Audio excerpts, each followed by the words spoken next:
os detalhes de um plano quase perfeito. Uma mulher é acusada de dopar o marido para ficar com a fortuna dele. Segundo a família, o homem passou cerca de 2 anos sob o efeito de remédios. O plano foi descoberto por acaso durante uma conversa da esposa com uma amiga. O que mais chamou a atenção dos investigadores era o destino que ela dava ao dinheiro. O homem que conversa comigo no sofá do apartamento é o mesmo que aparece internado na UTI de um hospital em estado crítico. Entre uma imagem e outra, 2 anos se passaram. O empresário, dono de uma fortuna avaliada em 50 milhões de reais, perdeu tudo que tinha. O filho acusa a ex-companheira do pai de ter se apropriado de todo o dinheiro e de ter planejado a morte dele. Ele afirma ainda que ela dopava o empresário com altas doses de remédios controlados. Ela fala no áudio, entendeu?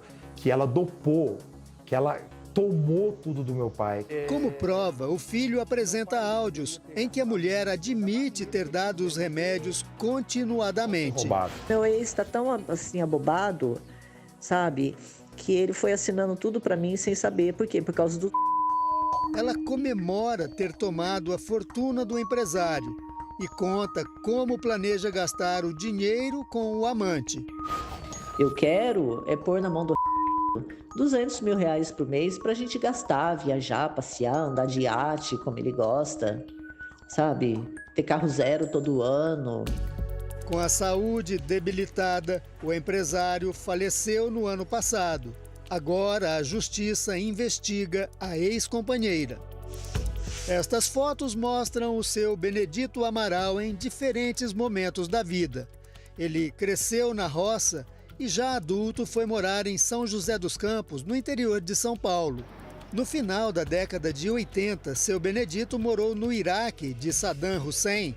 Ensinava os militares a operar tanques de guerra comprados do Brasil e voltou de lá com um bom dinheiro.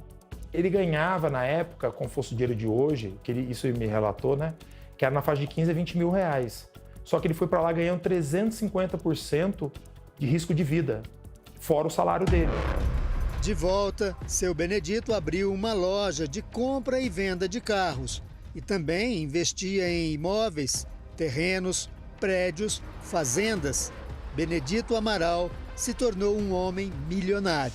No começo da década de 90, o seu Benedito começou a se relacionar com uma prima dele em primeiro grau e 24 anos mais nova. Este relacionamento durou 27 anos.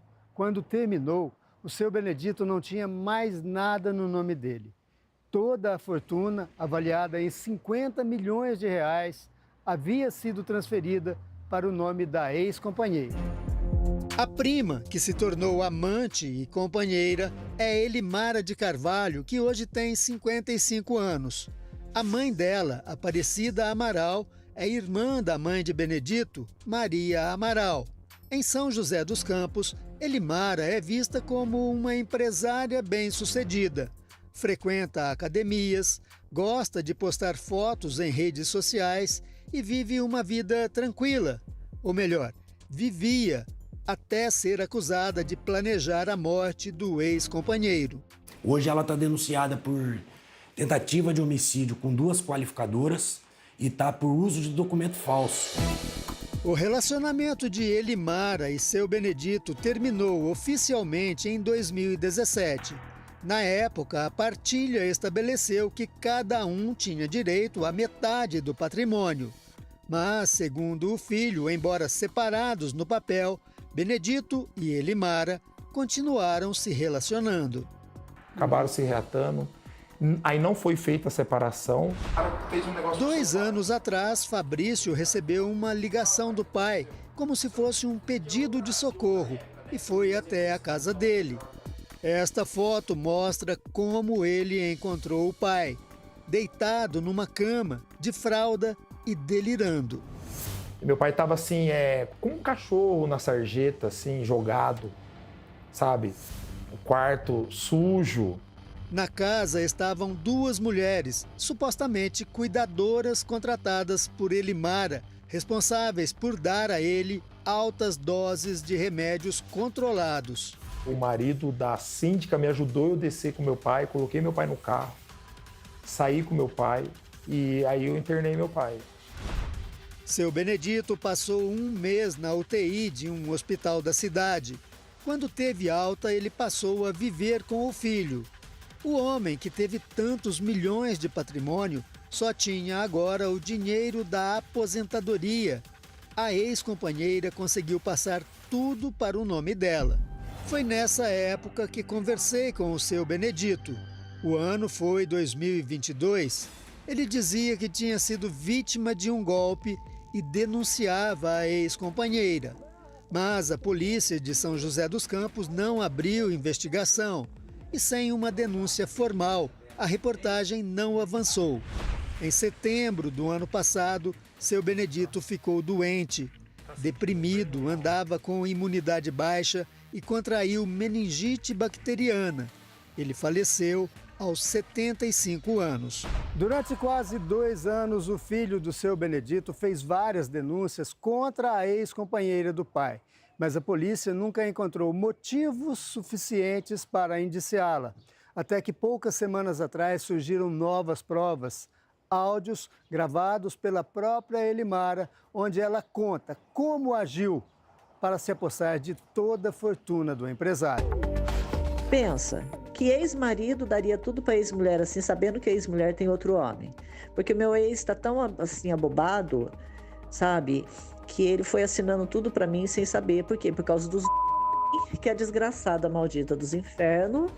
O medicamento a que Elimara se refere é um hipnótico para tratamento de distúrbios do sono. Em altas doses, pode provocar desorientação, amnésia temporária e, em casos extremos, delírios e convulsões. E ele, associados a outros tipos de medicações depressoras do sistema nervoso central, depressoras da respiração, pode levar à morte. Nos áudios enviados a essa mulher, Elimara se refere aos efeitos do medicamento no seu Benedito. Meu ex, assim, é bobado. Tanto é que eu tomei todo o dinheiro do meu ex. Como que você acha que eu consegui tomar o dinheiro do meu ex? Como?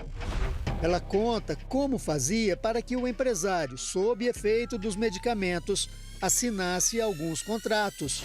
E vou pedir para ele assinar o contrato. Ele já não está nem escrevendo, mas eu levo ele no cartório e ele reconhece a firma dele, porque ele já não está nem conseguindo escrever mais. Ele já dá uns rabisquinhos só.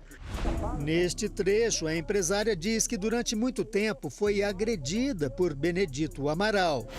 Mas ele me jogava no chão, esfregava minha cara assim no chão, me dava chute. E eu era frágil, eu era novinha. Afirma que fez tudo por vingança. Tanto é que se eu não tivesse raiva dele, eu não tiraria tudo que eu tirei dele. Eu tirei com gosto e quero tirar o resto. E diz que até deseja a morte do empresário. Meu ex-marido tá quase morto, mas o desgraçado não morre logo, sabe? A mulher que recebeu as mensagens se transformou em testemunha protegida, por isso não pode ser identificada. Nessa entrevista exclusiva, ela explica por que Elimara mandou as mensagens. Eu acredito que por ela me ver como amiga, a maior parte das vezes de ligação, ela falava e eu ouvia. A testemunha protegida diz que depois da morte de seu Benedito Amaral, resolveu repassar as mensagens para a família do empresário. Eu achava que era um dever meu fazer alguma coisa com isso. Ela conta que depois das denúncias foi ameaçada por Elimara. Ela me ameaçou falando que ela não ia me matar, que ela ia cortar a minha mão, me cegar e cortar minha língua, para que eu não pudesse falar, não pudesse escrever e não pudesse mais ver nada, e que eu vivesse nessa eterna tortura. Hoje, ela mudou de hábitos e de endereço. Eu sei que a vida do seu Amaral, ela foi ceifada. E eu sei que se ela ficar impune, a próxima pessoa que pode vir a sumir, seja eu. Os advogados da família de Benedito Amaral também conseguiram um laudo médico que comprovava a presença de psicotrópicos no organismo do empresário. Com esses documentos, o Ministério Público de São José dos Campos denunciou Elimara de Carvalho por tentativa de homicídio. Hoje, ela está sendo citada para responder no crime do Tribunal do Júri, onde ela vai ter a oportunidade de se defender e tentar não ser pronunciada, mas isso, evidentemente, não vai acontecer, porque as provas hoje são contundentes. Elimara concordou em gravar a entrevista, mas desistiu poucas horas antes do horário marcado. O advogado dela diz que a inocência da empresária será provada nos moldes da própria prova dos autos. Os promotores do caso enviaram nota informando que preferem não se manifestar nesse momento. O delegado que investiga as denúncias também não quis gravar a entrevista. Agora cabe à Justiça decidir o que vai acontecer com os personagens desta história e com o patrimônio milionário acumulado por Benedito Amaral. Porque uma coisa eu posso afirmar para você com toda certeza, meu pai, ele ia passar dos 90 anos. Pela causa natural, não se ele fosse atropelado, não, mas meu pai não tinha nem pressão alta. Meu pai não tomava remédio para pressão, não tomava nada. Todos esses remédios aí foi ministrado por ela. Ela colocou esses remédios na vida do meu pai.